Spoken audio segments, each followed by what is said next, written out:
Hello, everyone. Welcome back to the Challenge Battle of the Eras RHAP podcast for episode 12. I am Brian Cohen. With me, as always, my co-host, Ali Lasher. Ali, how are you? I'm in a new location this week, so our heads are kind of like more in the same view or plane. Mm-hmm. Yeah, we got the What do you same think? plain color background. Plain view, Sue colored background. Right Yeah, on. I mean, um, yeah, trying out a new spot. How are you, Brian? Doing good. Doing good. Excited to talk Challenge. Another good episode. Ready to get into it. Great season. Yeah, ready to get into Wow, it. feeling strong. What one flag? And Brian and I just probably talked for 15 minutes about this before, but we did have to record early this week. So sorry to everyone, our great listeners in the Facebook group who interact with us before the show. But that's just an acknowledgement that in the world Brian and I are living in, the election has not yet occurred. So Mm-hmm. flag there. um, but let's get into it. Whenever you're listening to this, entertainment's important. So It is.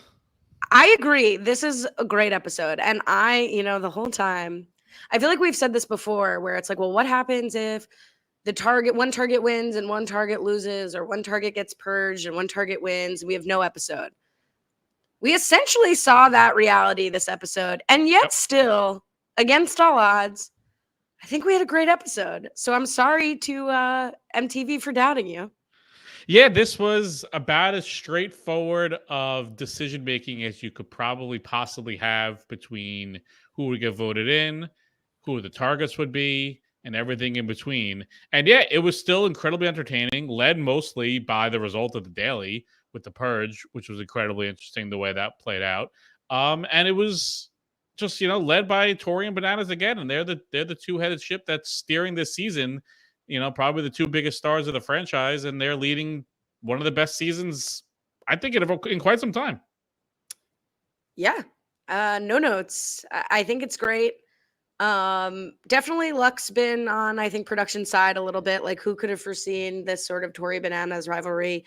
Or Mm-hmm. maybe everyone could have foreseen it. Maybe it was right in front of us the whole time as we've seen sort of this big vacation alliance build and Bananas sort of, I almost said ring around the rosy. That's not the right descriptor, but like kind of be on the periffs. Nani and Casey, Bananas close to Nani. Devin and Bananas are at each other, but then we see pictures of them together off camera. Like, Bananas has sort of been in the periphery with these people, but never on the inside. And as the Vacation Alliance has grown stronger, I guess it was inevitable that one day, they'd fall on opposite sides. Yeah, and another point in the lucky basket. Like if this was the super veteran of CT, I don't think he's doing these shots. I don't think he's mixing it up with Tori. I don't think Tori's mixing it up with him. I think Bananas is that perfect lightning rod of a player that is willing to mix it up, and people get sucked into his vortex and fall for like the oldest tricks in the books to get people riled up. But that's why they're the oldest tricks in the book, because they work, and he's able to do it. He's got Tori, in his vortex. He's got like Michelle in his vortex. He's got the ghost of Devin in his vortex. So he's got everyone riled up about trying to get the Banana Man out, and it's really created quite the fun dynamic here the last few weeks. One thing I'm interested in sort of seeing, and it might never play out, but like as we saw, spoiler alert, Bananas name his targets this week. Like both sides are kind of running out of numbers when you have to nominate 3 targets to keep it sort of on the other side of the house. So we see the first scene opening the episode, Michelle, Olivia, and Kylan kind of regrouping, being down in the numbers, considering picking up Kara, and nothing is more nerve-wracking than hearing Michelle and Olivia say their key strategy is going to have to be just to win out until the final against Rachel, Tori, Laurel at the time, Kara. Not looking good for them. But my question is, where do Michelle, Olivia, and Kylan fit in with Jordan, Tori? Right? Like that's supposed to be one big alliance, ? Or do you think there are like fractures and smaller groups within even that side of the house? I can't.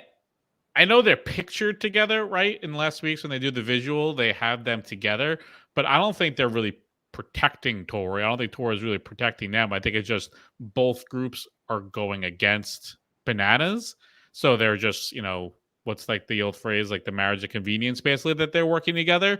But they're very much not protecting each other. And I think if push came to shove and if Bananas like changed his tune miraculously, it was like, Michelle, I feel so bad. I want to work with you. All of a sudden, like, has a giant change of heart. I don't think now they still are against each other. They could all then focus their attention to Tori and Jordan and stuff like that. So it just feels like they're forced to work together all against Johnny, and things could shift if people's mindsets and total personalities were to change. Yeah, it does definitely seem like a marriage of convenience. It seems like maybe Tori and Michelle, from what we've seen, would look out for each other based on the Dave connection, right? The Devin connection. But we saw Michelle nominate Jordan, which Bananas again in this episode takes credit for. I maintain Michelle was out of picks and they're sort of on opposite sides of the same alliance. So I don't think Tori would necessarily hold that against Michelle. I mean, we'll see if that down the road comes up for them. But I think it's kind of like a very interesting splintering to see. Again, we don't usually get to see this on seasons because like a big alliance is able to kind of more or less go to the end with 8 people strong. Here we might have to see sort of how these mini alliances play out, the other spokes in the wheel. So, yeah, great episode. And I think it's just primed to keep getting better the more and more people who get eliminated and the like tighter we get into before the final. Yeah, and I get from Michelle and Olivia's perspective, I think Michelle's phrase that they just need warm bodies that are willing to work with them. But unfortunately for this season, having a warm body doesn't really matter if it's like the same sex as you, because Cara can't do anything to protect Michelle and Olivia. Like they need to be searching for men to protect them. Like it's great for Kyland if all of a sudden Kyland wants to protect Cara wants to protect Kyland, but they need to really focus on like the Corey and Nehemiah duo of maybe getting them on their side. That way you have a couple of men that might be targets that could save you down the road. But having Cara on your side is like worst case scenario because it's a strong woman that can't save you, and then you have to beat her on the final. So I understand like they just feel like they have no one, but Cara basically is no one for them. No, it's a good point. And I think the 4 people we've really seen master that are Rachel, Derek, Bananas, and Tori, right? Tori's constantly talking about working with the men. The men want to keep me because I'm after Bananas. I'm not after them, and I'm strong. Bananas has his angels, which like I'd actually be curious to see. Like I have faith in Bananas that he understood the assignment and like was working with these women and gets like the format of the game. But we didn't really see him kind of speak to that as his strategy initially. It just kind of seemed like the strongest people that were left when the Vacation Alliance was, booting him. Rachel, who we've seen masterfully sort of leverage off of her win and continue to like pick up every guy in her path, Nehemiah, Corey, Bananas. And Derek, we get a great scene in this episode where I was just like, if you were impressed with Derek in All Stars, may I present to you Derek in Challenge 40, who says, I'm rooting for Bananas because he's going to target my 3 best girls, and then I will not be a target if one of them wins. I mean, that is like diabolical and brilliant. Yeah, and Rachel had a very similar confessional during the daily. She was like, if I win, I'm obviously not going to throw in Bananas, but I kind of want him in because if he wins, like he's likely to, he's not going to target me. So both Rachel and Derek 100% get the format and structure of this game to a T. Not that it's like the most complicated structure, but for challenge people that aren't, that can't do 7+5 sometimes, that's a big leg up if you understand like the minimal of game theory. So like they both have this game wrapped up to a T, and they're exactly right. They're trying to position themselves to have their friends targeted. Their friends are not going to pick them. And it's just a round and around circle of keeping Derek and Rachel safe. Alexa, play a smash cut of Brian and I getting very easy things wrong over the last 10 years. I was trying desperately. I was like, which one does Brian have that sometimes responds to him? Don't say that one. Like the assistant, like the one that starts with an S. Yeah, that one. I think if you said it, it won't be a problem. If I say it, I might have to restart my computer, so it's okay. True, headphones are important. Here's a random aside, and again, like that's also what made this episode fun. Is like we do have really interesting kind of like future casting for strategy and like where relationships might go and what's going to happen. But we also had a lot of fun moments, like the wig scene with Derek, and here a very random tarot card reading with Olivia and Cara. I had to pause to watch, like, to see what tarot card was picked, and it was Baby on Board. What does So that what mean? an interesting thing to include. I don't know. I Googled Baby on Board tarot card, but I think, like, from what little I know about tarot cards, it would either be like you're pregnant or there's some project you're developing that will be good, you know, like whatever. Well, for the challenge world, it probably means they're both pregnant because that's usually just, you know, people get pregnant and are allowed on the show. So I wouldn't be surprised. Okay, well, we are not speculating on that, but it's in the cards. Literally, there you go. But have you ever done an ice bath? I did not. Polar plunge, whatever. You could have given me 1 million guesses as to what the follow up was going to be. I could not have guessed that. No, I've never done a polar plunge. Never. You didn't think I was going to ask you about the ice bath, or you didn't? There was no follow up. It was just, I'm much like the edit, you know. It's just like, I just thought there's you were a gonna random ask me, tarot card aside. Yeah, I thought you were going to say, have you ever done tarot cards? I was like, prepared for that answer. I'm less interested in that. Okay. Mostly because the Kiev man has done an ice plunge that we were talking about on NGOG. So it's like, well, I got to know if my co-hosts have taken the plunge. Add it to the census. I mean, have you done tarot cards? No. So you're like, I'm prepared for that answer. That took a lot of preparation. I was prepared for it. I had to like rejigger. Wait, have I done ice bath? I don't think so. No, I haven't. Have I done ice bath? Well, I don't know. Does the ice bucket challenge count? I did that. Were you in a bathtub? I was when I did the ice bucket challenge. I was not. So I guess not. Okay, there you go. All right, let's go to the AIW, the Aviv Injury Watch. This was, to me, the funniest moment of the episode. Sorry to Derek's wig. When Aviv says that she's activated her plantar fasciitis, and Car's like, what's that mean? She's like, it's a tightening of your fascia. And what does that mean? That was hysterical. I also thought, I don't know, I feel like plantar fasciitis is something that comes up a lot in like the sports world, and I'm very surprised that Cara had never heard of that before. So that's interesting because I have heard of plantar fasciitis and I just don't double click on it. Like, I'm in the world, I hear about it. I hear about Aviv having it. I don't think about it. Maybe there's a difference between like hearing about it and then like your friend sitting there complaining about it. And you're like, what exactly is that? Yeah, I mean, that's totally fair. But just to be like, oh, I've never heard of that before. Again, I can't describe it. I just know it's like a foot thing. I know. It's a tightening of your fascia, Brian. Of course. But it was just surprising that it was like Cara of all people being like, I have no idea what that is. Like, I feel like she's like around like the sports world and things like that. It was just surprising that she had like never heard of that before. I don't know. But again, I'm sure there's a lot of things that I've never heard of that people are like, you're an idiot. So Alexa, play the clips of No, I mean, it sounds rough. I think we ultimately got to it's heel pain, but I was just screaming when she said it's the tightening of your fascia. Oh, okay, of course, the fascia. Yeah, it's surprisingly, I mean, it sort of played an impact, but not. I mean, I think if you were picking someone to be purged on the women, like she was a heavy favorite, and with Michelle right behind her about who was going to go, and the fact that it wasn't her is kind of surprising, and also. Like, I like Aviv, and I'm glad she's doing well, but it still feels like with the tightening of the fascia that she's now like off the board as like a surprise winner pick. Like, I just can't see her doing that. So it kind of stinks that she's still here as someone who probably can't win and also not like that involved in stuff. So it's like she kind of feels like just a floater. Yeah, she seems primed for the challenge version of the merge boot, which I feel like this analogy doesn't even work, but I feel like it's the final boot, like the person who maybe will make the final but will be eliminated immediately in the final at the first opportunity. Because the fifth place, the fifth place finisher on Survivor, yeah, like the person that goes down in the first 20 minutes. But you said if we had to pick, us did have to pick last week, and I think we both thought like Aviv. Like one way ticket home. And she didn't, I don't know exactly where I think it was kind of hard to like track where people finished. I think she also was a little bit slower on the puzzle. So it's hard to determine what was a tightening of the fascia versus a loosening of the memory. But,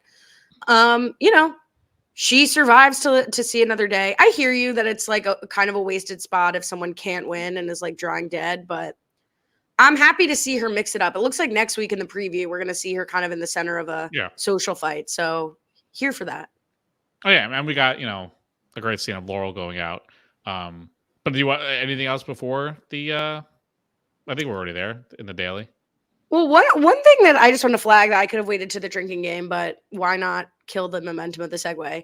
I think it's like what's the like it's like what manifestation is, but basically like because you made that rule of like whenever they mention the location, they're mentioning the location on this season more than like any season ever in the history of the challenge. Like it's hard to imagine that we used to not know where they were after the first episode. You'd be surprised at how things go over my head sometimes, no matter how many times someone says it. Alexa, play that. No, so it just. What's funny is like this to me felt so jarring of something for them to reference. Where I'm like, did Vietnam like say you can film here if you mention Vietnam in every single episode? Because like Laurel's like, I'm debt free now for veterinary school.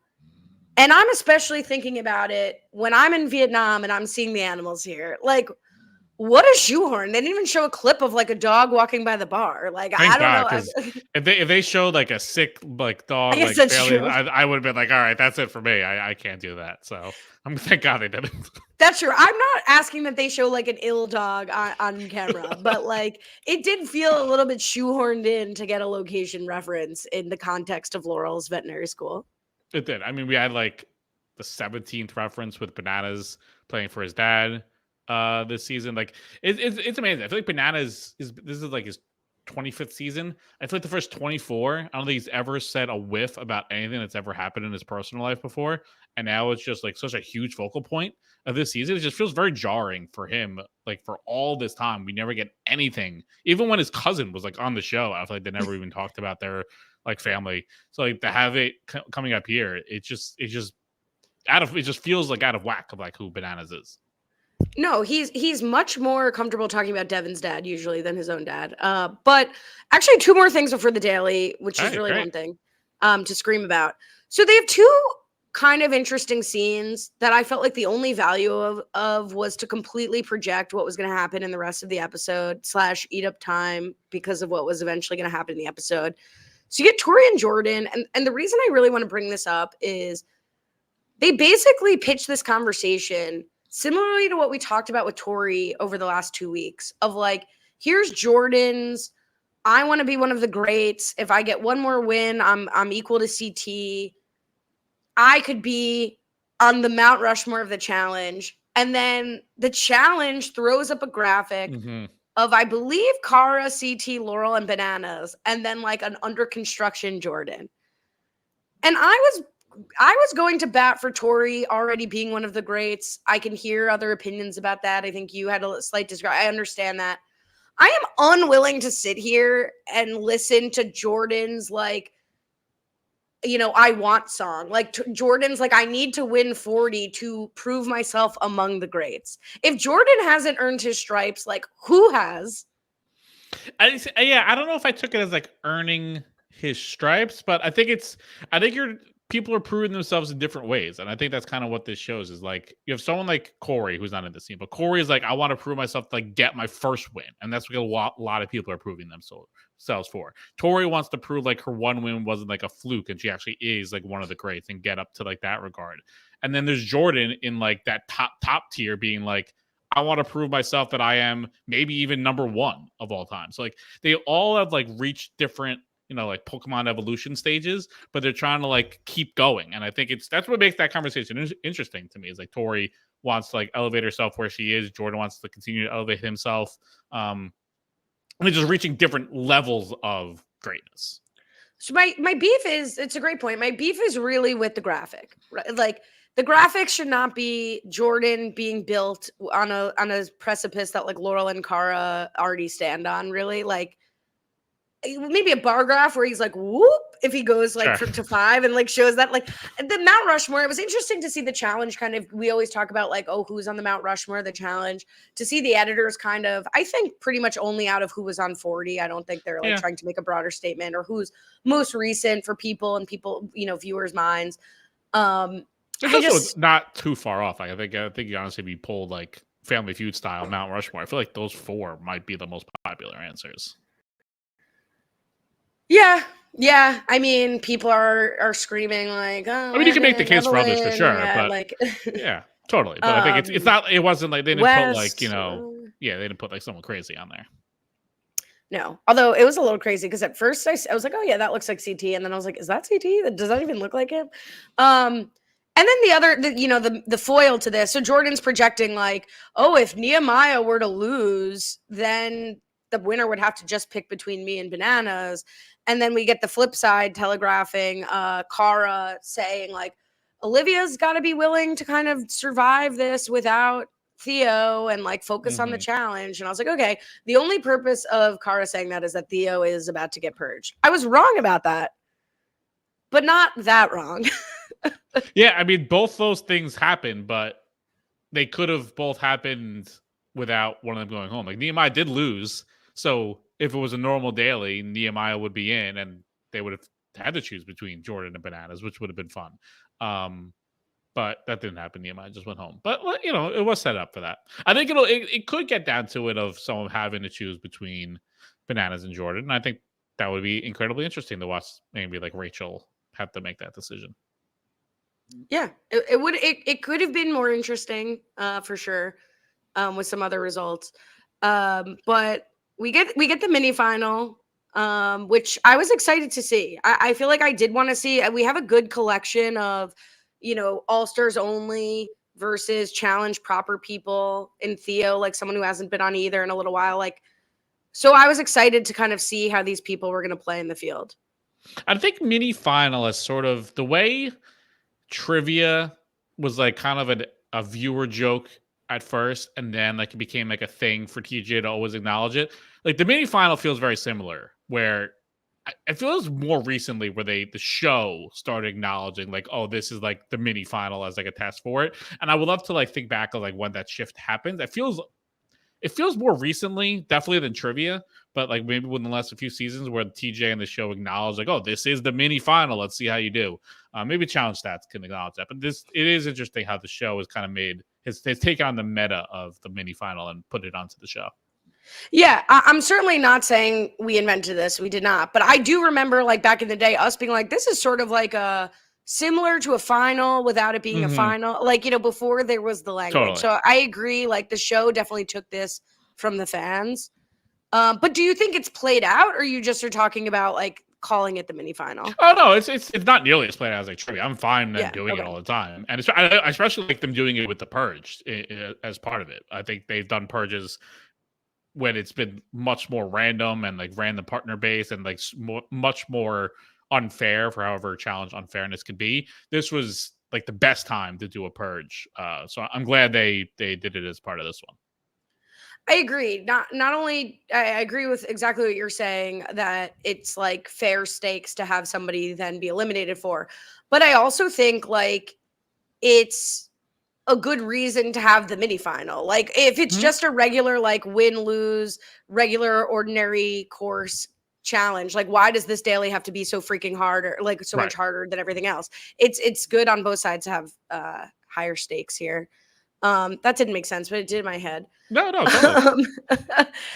Here's a question, and I don't think the answer is yes, but I think it's interesting to talk about. Okay. Should the entire season have been, and like, let's not worry about the math of it, but like instead of the era in the Invitational that like lopped off so many people, should we have just had dailies where 2 people go home at the end of the daily every single time? Interesting. I do think it would be interesting, not if they had 2 people go home, but if they had to cut a lot of people. If they wanted to do double eliminations every week where it's like an individual thing, what if you had, instead of men's heat and women's heat, like you do men's elimination, women's eliminations every other, but then the other side of it is whoever finishes last of the other sex for that daily goes home. So like a men's elimination week, whoever finishes last in the men goes into elimination.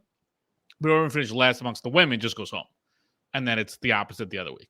That could have been interesting. Yeah, that's interesting. So then you don't have to worry about like penalizing the losing woman. The penalty is you got to go. Right. The penalty is you out.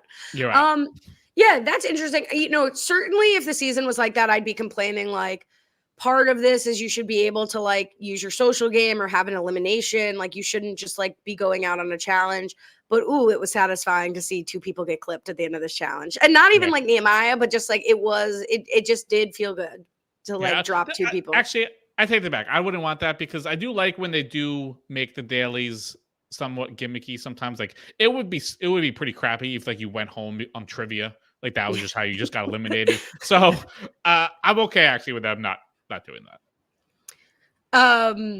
Well, they could have done more purges, right? I guess that could have been more of what they did. Instead of doing like one giant purge to start, they could have done, every 3 or 4 weeks they do something like this to cut more people. That could have been possible. Valid. But we could talk about the actual elimination now instead of my my fake hypotheticals.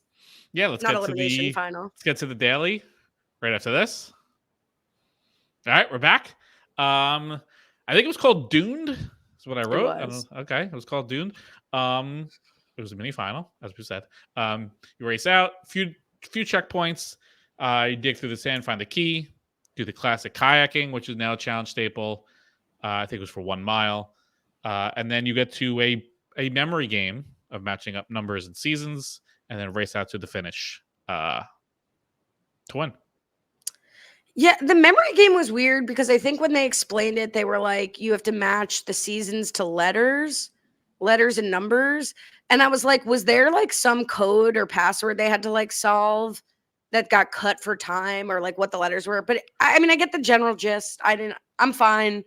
Being a challenge fan, I'm fine not really understanding how I mean, even if we knew exactly what they were doing, we couldn't play along anyway. It was just too scattered to do that. But were you appreciative that they didn't call it a puzzle and they actually called it a memory game?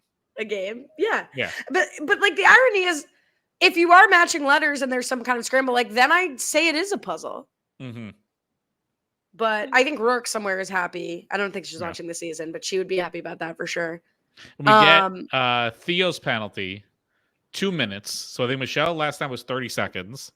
This time, 2 minutes. So I think proportionally, Michelle's penalty was much worse. Just doing like the brief calculus because 30 seconds, the other daily was like people were doing it in like 7 or 8 minutes. So this one, 2 minutes, and like the winning time was like over an hour. Not nearly as detrimental. So Michelle got the raw deal there. If Michelle is leaving Topeka on a train that goes 4 miles an hour and she leaves 2 minutes after, it's actually a great point. That said, the stakes so much higher here, so I'm fine with it. At the beginning, I was like, oh, this still feels like a penalty where you can't win, but you don't automatically lose. And then, of course, Theo makes up for this penalty after the first checkpoint, and I was like, oh, okay, so it was a fake disadvantage. Yeah, no, but I'm fine with the penalty. I don't know if they necessarily even thought it was going to take as long. Again, I think they are really underestimating the heat and what it's doing to everyone because once again, everyone's like melting down with the heat. I mean, Kylan finishes, he just like strips off his clothes and looks to jump in a pool. Basically, like it's just like brutal out there. I'm like worried what they do with the final. Like hopefully they go like a different location to do a final because we don't need people like just dropping dead during this. So hopefully they keep them safe there. But yeah, I was okay with the 30-second penalty, especially because in the first checkpoint you could time out and kind of resets things a little bit, or you can not time out and make up the ground like that. So that was pretty fair. Yeah, I think it wouldn't have even made a difference in first and second place for the men or the women. So even if it wouldn't have made a difference for the losers, we don't see the people who are purged even finish. But both Kylan and Jordan and Tori and Rachel had more than 2 minutes separating them. But again, it's like, yes, you should always be prepared for everything. But if a disadvantage is going to cause you to get purged out in the next challenge, should you know that the purge is coming before you start the challenge before, where you then lost and then got disadvantaged? So, like, I'm fine to basically just wipe away Theo's penalty for something as high stakes. Yeah, I mean, look, you're trying to avoid the penalty anyway because you might go in. I mean, even whether it's a purge or not, you might go into elimination. You don't want to have to do that anyway. So, Makes complete sense. It's also funny, like Kylan clocking that. We've had a lot of conversation about like, oh, maybe people don't want to win or they're not as motivated to win these dailies when their like ass isn't on the line. Kylan here sort of pacing himself against Bananas and Jordan at what he accurately estimates to be their full effort is a really cool thing for him to clock. And then he does beat them handedly. So I thought that was like a wow moment for Kylan. Yeah, incredible win for Kylan. And the better and better Kylan does and the deeper he goes in this game, I know she was eliminated immediately, but it once again enforces just how incredible it was that Nerys beat Kylan at Horacio in that elimination last season. Like Kylan's putting together one of the best back-to-back seasons, like from not just like from a rookie-ish type person, but from almost anyone ever. And the fact that Nerys beat him and Horacio in like a pretty physical, like very endurance, puzzly, midi-ish final elimination is stacking up to be one of the more incredible wins in like challenge history. No, it's a really good point to call out. I think we're gonna have a similarly exciting final. If I look at these top 4 finishers, Kylan only beats Jordan by 3 minutes. Tori only beats Rachel by like 7 minutes. I think we're in for a good game. Like if these 4 make the final, and sorry, Bananas, like pick it up on the puzzle. Like you've been on this for 700 years, getting timed out or losing this based on a memory game, not even a puzzle. They won't even call it a puzzle. Give you dignify your loss with calling it a puzzle. You got to pick it up. I think these 4 are primed to be, first and second for the men and the women. Yeah, and shout out to Jenny for doing that. I think a lot of people doubted her endurance and how she was able to do based off how she performed at some of the other similar endurance things earlier in the season. But this was a great showing. She didn't win, but she did very well. Right in the mix. So it's stacking up. Like hopefully some of these people don't get clipped at the end. Like we lost Laurel here, maybe for the best because based on how people are talking, maybe like her endurance and her like mental fortitude wasn't really even there this season. So there's other people that quote unquote want it more are still here. So I hope we get a good chunk of them come the final. Yeah, talking about Laurel, I was absolutely floored that this came down to Michelle and Laurel and that Laurel ended up getting clipped. I don't think from All Stars 4, that was, I guess, 4 years ago. So like, we don't have any reason to think she wasn't in good enough shape, but even her performance in the challenge this season, like, I don't think she looked bad from what we saw. No. And consider the source of like Cara being like, oh, Laurel wanted to throw this and go home because she didn't want to see a final.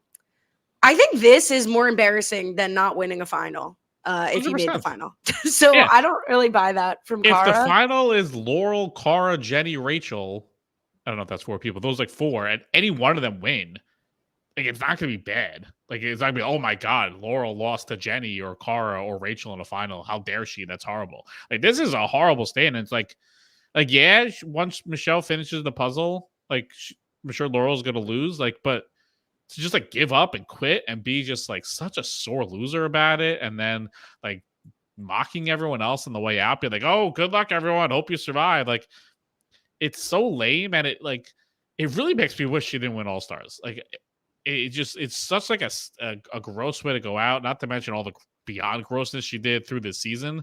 Like, it just sucks that she got like vindicated with a win right before this. That's kind of like my big takeaway. So that's interesting. Spin Zone, Ding Dong the Witch is Dead of the season. I felt like, honestly, I felt a little vindicated to see her go out in such a blaze of horribleness to cap off like what has been a bad season for her personally. And the second she started previewing, like, actually don't even want to finish this. I don't even want to finish this. Is like so textbook Laurel, like, you can't fire me. I quit. Like, right. I didn't lose to any of you. I wasn't in it. My heart wasn't in it. It was the heat. It was this. She's such a little like complainer.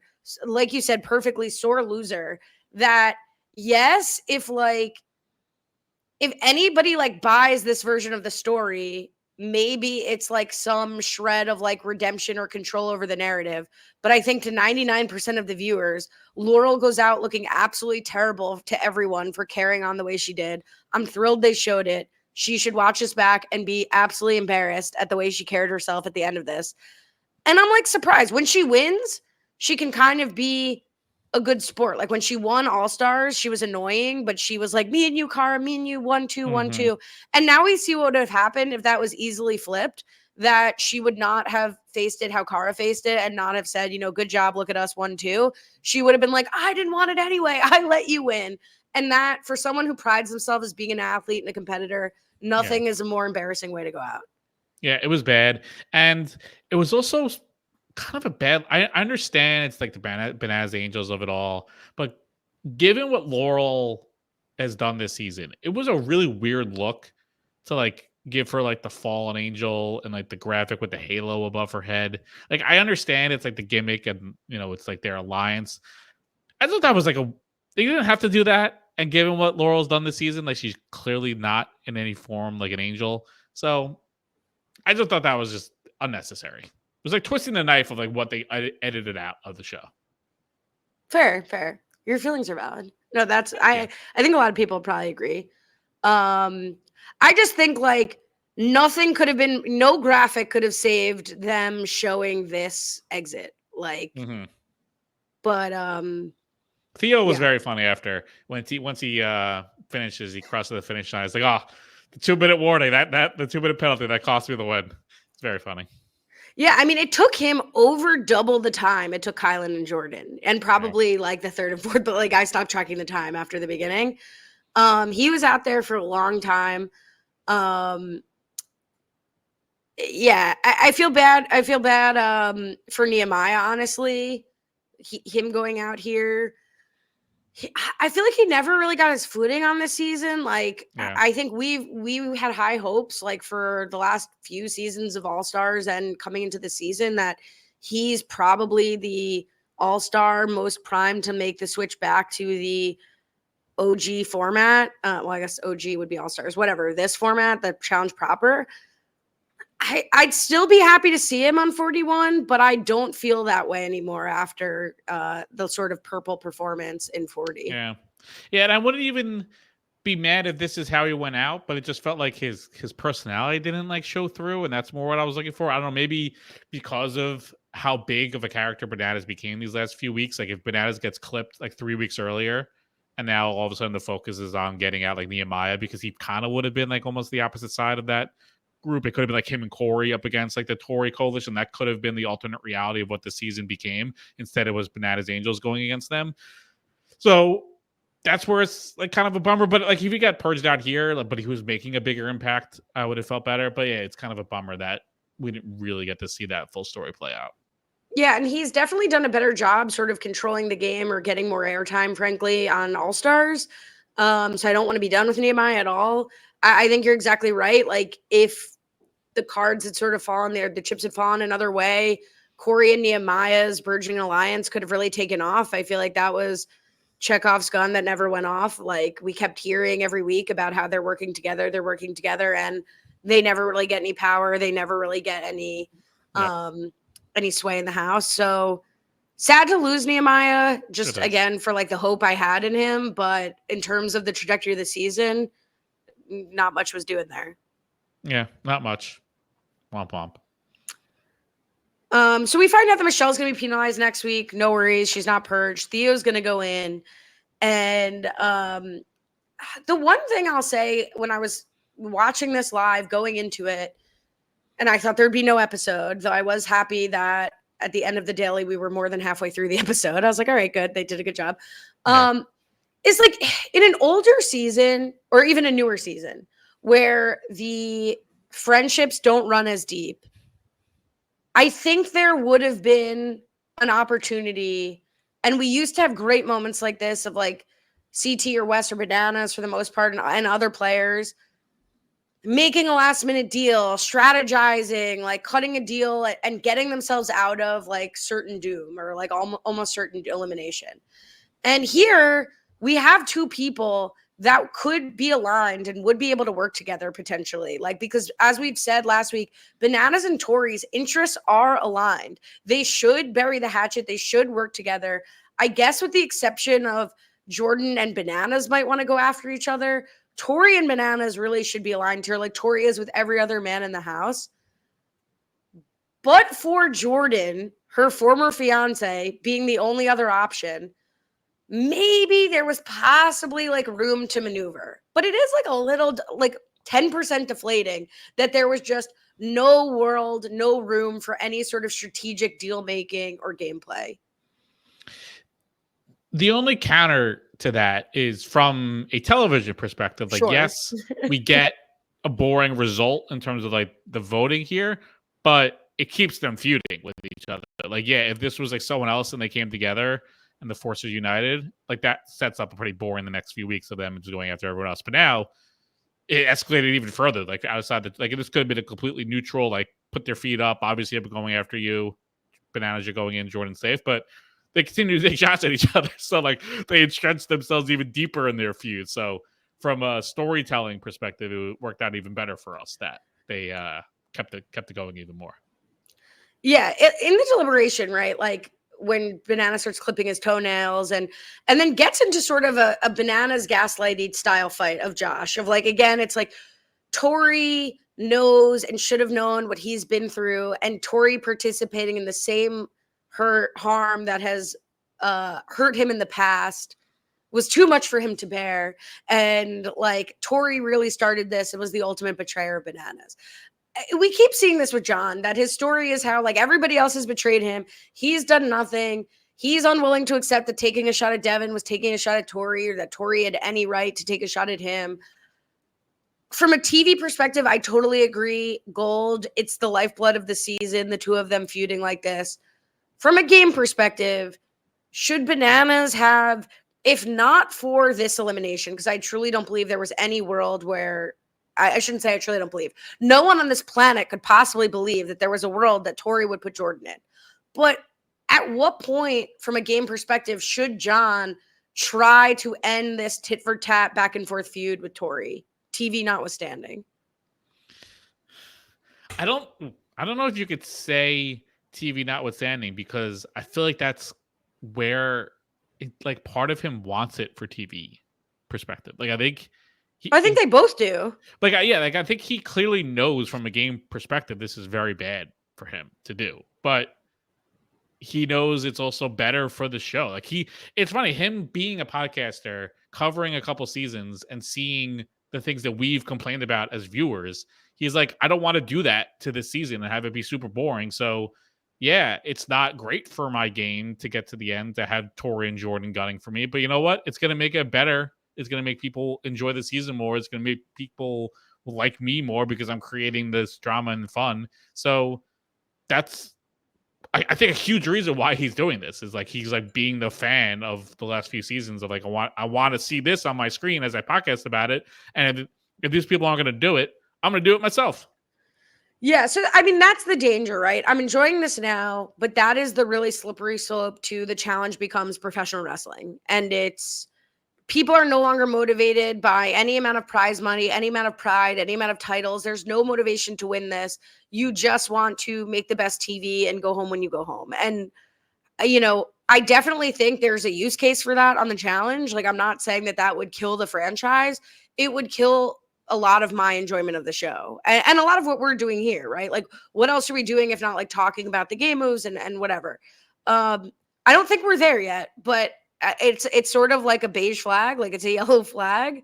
Mm-hmm. The one thing I will appreciate about John's game here is I think this is similar to when he was partners with Nani in Ride or Dies, is like maybe he doesn't have that personal motivation anymore necessarily to get that like eighth ring or to win the money, but he was really motivated by Nani. And here we hear him saying like, maybe my head's not as in the game as it should be, but I'm going to dig deep for my angels, for Aviv, for Rachel. The people who are the hungriest people on the season probably are working with him. And I do believe that he feels a point of pride in helping them get to the final and helping them get that win. So whatever keeps John motivated beyond just producing TV to actually also compete in the game, I think is a win-win.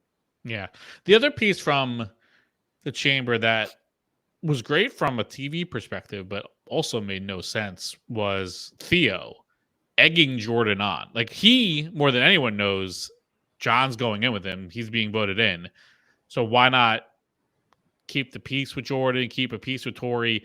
Him, like, trying to get Jordan to, like, punch him in the face, basically, they're in the chamber, made no sense from, like, a strategic standpoint, but was fantastic from our perspective of, like, trying to set up another feud. Like, if Theo wins and comes back, he could have, like, rebuilt the relationship with Tori and been, like, a strong ally with her and strong ally with Jordan. If Theo won this elimination, Jordan and Tori would have been going right after him. It was crazy to do, but, I mean, thank you, I guess.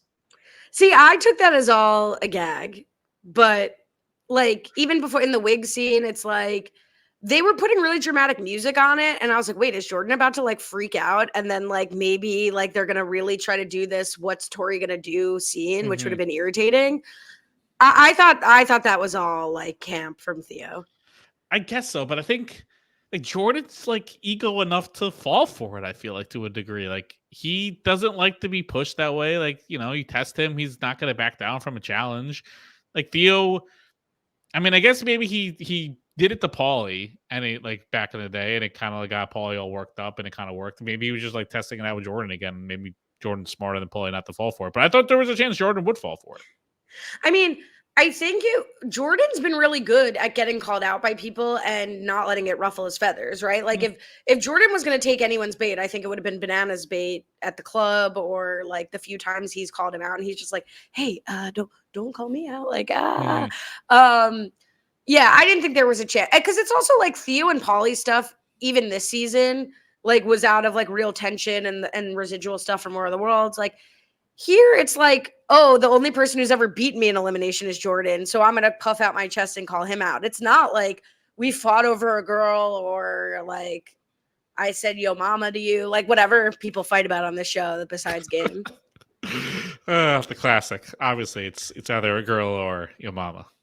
The new Yo Mama is Kara's iconic drag of Bananas, that he's the Tinkerbell of the challenge. He needs attention or he'll die. I mean, nobody better use that against me, or else. But I did really enjoy that from Kara. It's also incredibly accurate. Yeah, direct hit. Direct. Do you think Theo's love for Olivia made him soft this season? What a brutal thing for the girl you're dating to say about you. Yeah, not great. I'm gonna go break up with my showman, so he's, you know, toughs it up a little bit. Not ideal, but I think they're still together. It seems like, so I guess it, I don't know, kind of worked. No, I don't think Theo was that. I don't know. He seemed to be his normal self. I mean, I think Theo wasn't that good athletically this season, and I think it's more of a result of he's been gone for a few seasons. He's got a kid now. It's like Dad CT. We got Dad Theo. I don't think, if anything, I think the love motivates you to stay in the game. Also, he's blind in one eye, right? Like, he is, right? He didn't get his vision back, right? Who are we to say? I think, yeah. So I mean, like, if he doesn't talk about it, right? But I think I don't know if he got his vision back. I feel like that would impact your performance in certain things. Like, according to AI on Google, reality star Theo Campbell is blind in his right eye. Yeah, so I feel like that has to impact your performance in certain events. So, I mean, yeah, it's not really talked about. It was only referenced briefly when he made his champagne joke to begin the season, but it's not something that's really referenced. Yeah, it's not. But let's go to the arena. I mean, you sound off in the comments if we're wrong about that. You know, like, but it should be discussed, because, like, it does. I don't think it would, like, affect his running. You know, like, no, not everything. Some of the other stuff. Yeah, you would think some of the other stuff that, like, it clearly impacts depth perception to a degree. All right, elimination, cramping out. So this was a little complicated one. What a terrible name! I'm sorry. Yeah, it was a very bad game. Very, very bad name. So each person has 4 polls to start, or 5, 4 or 5. I don't know. We have to slide through a tube. I thought it was 8 or 8. It could have been 8. A certain number of polls. A number of polls. A number of polls to start. Put them through a tube. Try to block the other person. Whoever goes through first does the first game of high-low, where if you're correct, you get to add 2 polls. Your opponent gets to add 1. And then from there, it's every other. Each time you have a minute to get through the tube. After a certain amount of time, it drops to 30 seconds. And if you don't go through, you lose. So I first heard the premise of this and I was like, first of all, this sounds like a game you'd make up in like 5th grade at recess, like on the playground of just like, you got to do the hopscotch. The first person to finish gets 2 pieces of chalk and then you have to draw that. Like, I was like, wow, there's so many steps. And like, why are we playing high-low on the challenge? Like, it's like the TJ doing card sharks. Like, he needs that little like thin microphone, like the Bar Barker microphone.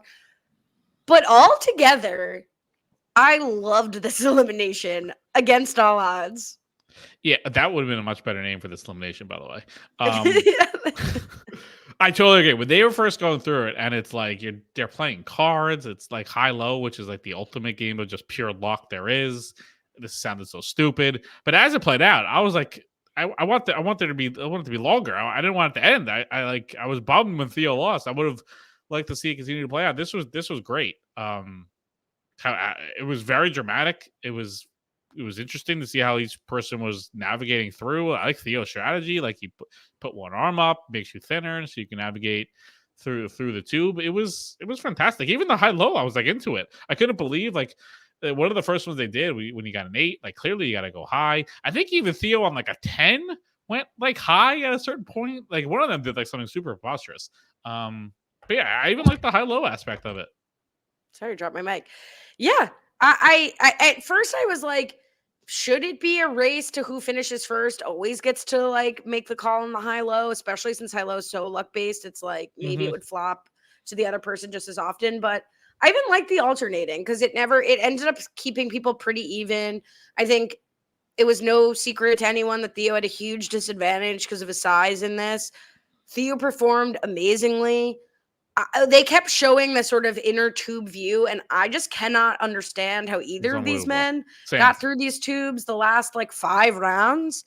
And then, unlike Laurel, great sportsmanship from these guys. Bananas like admitting like this was not made for you, and I can't believe you even did as well as you did. And really, like Theo finished like 2 seconds over time. Like he was so close to getting through that. It was a really brutal, really physical elimination with strategy of where to put the polls. I thought it was awesome. And 2 interesting peanut gallery incidents. First, a funny one. Jordan, just doing the math of like who has more polls or whatever, and Bananas just be growingly more annoyed every time Jordan spoke was very funny. But then Josh, I feel like Josh every season gets himself in trouble based off who he's rooting for in different things. Here, he's doing the classic of just like rooting for both of them. And Michelle takes most offense to it, noting that if Bananas wins, she's about to become a target, and he doesn't like the being pushed back on him. Honestly, I agree. Because when Josh was first cheering, like, come on, Nanas, yeah, Nanas. I was like, and then every third Bananas cheer was like, good job, both of you, go Theo. Like, just sit there and be quiet. And this isn't to Josh. This is to everyone. Like, cheering was no advantage. You could maybe help a little bit. Like a few times Michelle was like, oh, he went through the bottom, or, oh, like trying to give Theo some guidance on how Bananas was still getting through his tube and where to put the polls. But in general, I don't think Josh really needed to cheer. And I'm sorry, cheering for both is as bad as cheering for one or the other. So it was irritating to me. I respected Michelle for popping off about it. So I think I kind of went with both people. I thought Josh was very annoying with his rooting for both of them. Just the things he was saying was annoying. Nanas. But it was also a little like, Michelle's the what's the hero of your own story narrative. Like, not everything's about you, Michelle. Josh just cheering is nothing against you. Like, if Josh is friends with everyone. So if Theo wins, people he likes is also going to be targets. Like Rachel might be a target. He likes Rachel.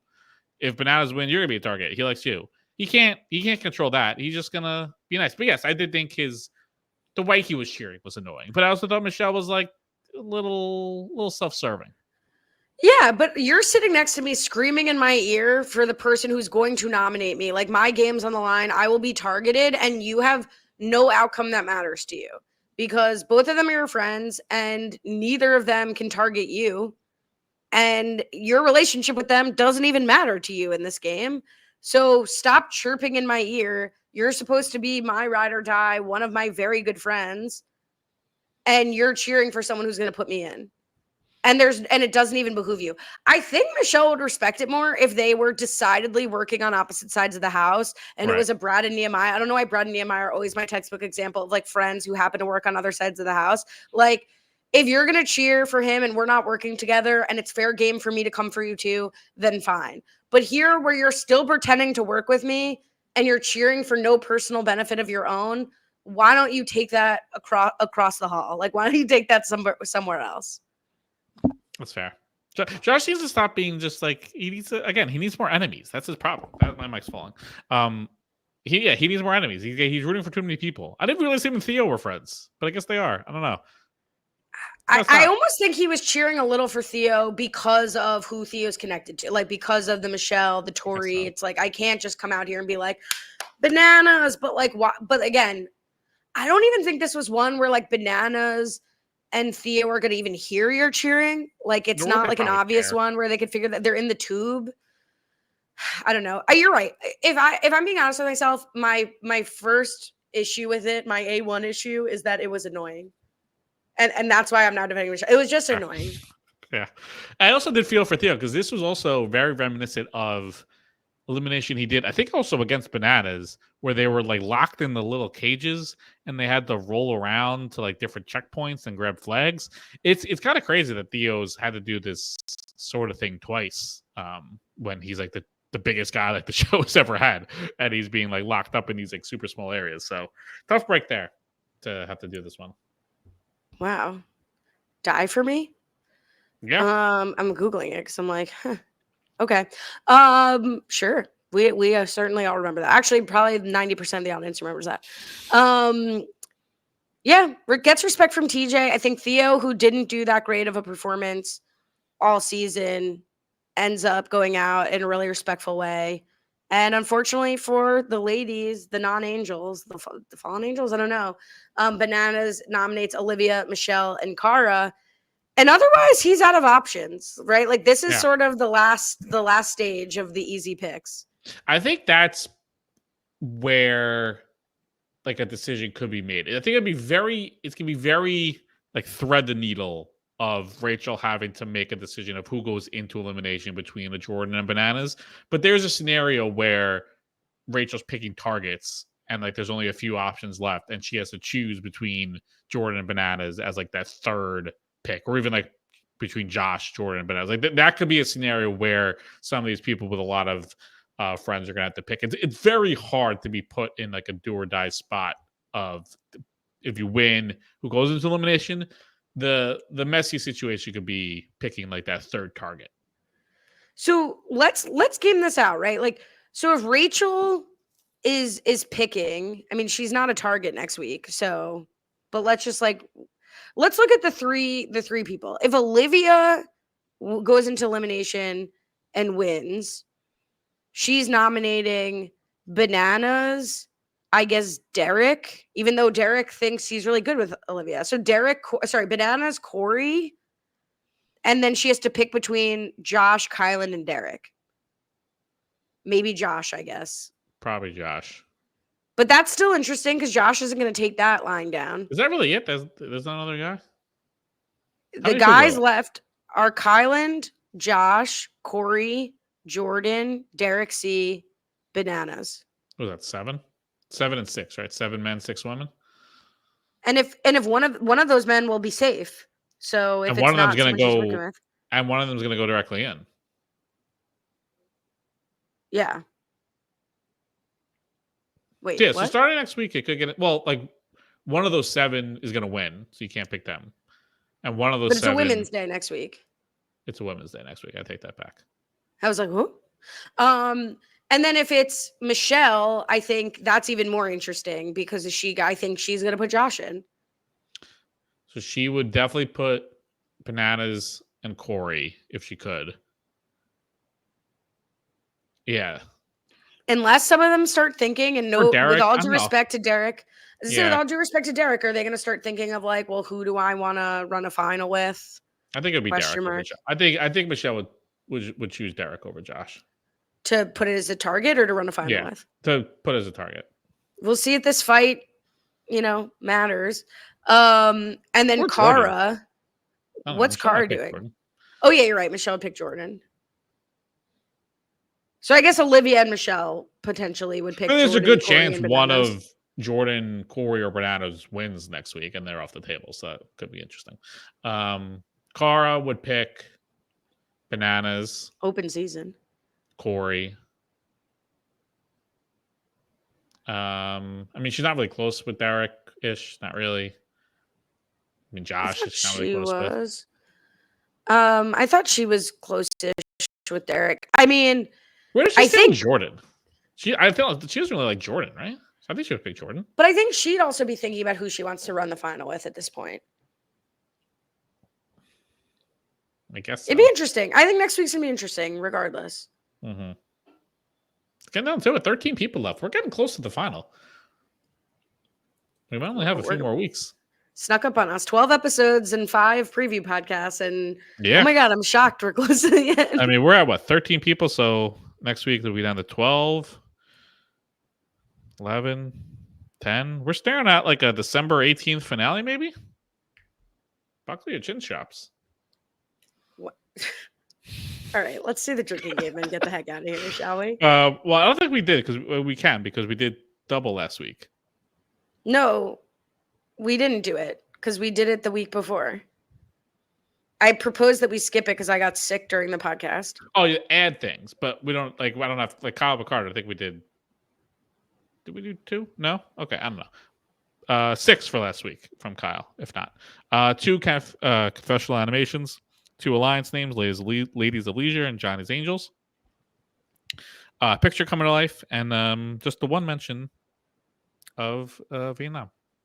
We'll have another one this week. Yeah, because we learned about the Ladies of Leisure last week just for them to be dismantled.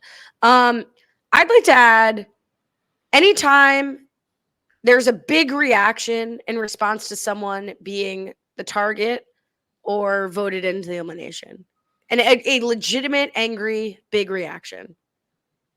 Big reaction. Okay. I'm gonna. Did we go back? Did you already add picking someone from your own era as a target? I have someone nominate someone from their own alliance, which maybe was supposed to be era. Oh no, you do. You did that. Nominate from your own era. Damn, I was gonna add that. I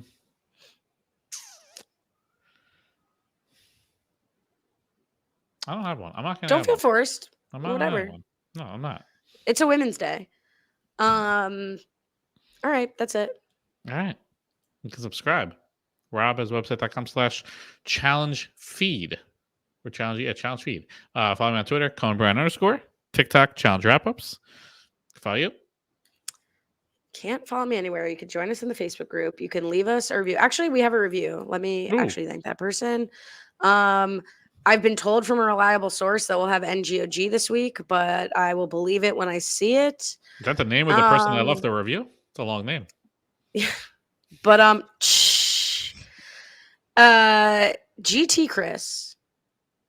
Is this even new? I don't think so. Maybe it was NGOG that got a review. Anyway, leave a review.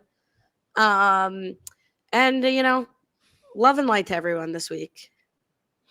We'll be back next week for episode 13. Just caught my microphone with my chin. Have a good one.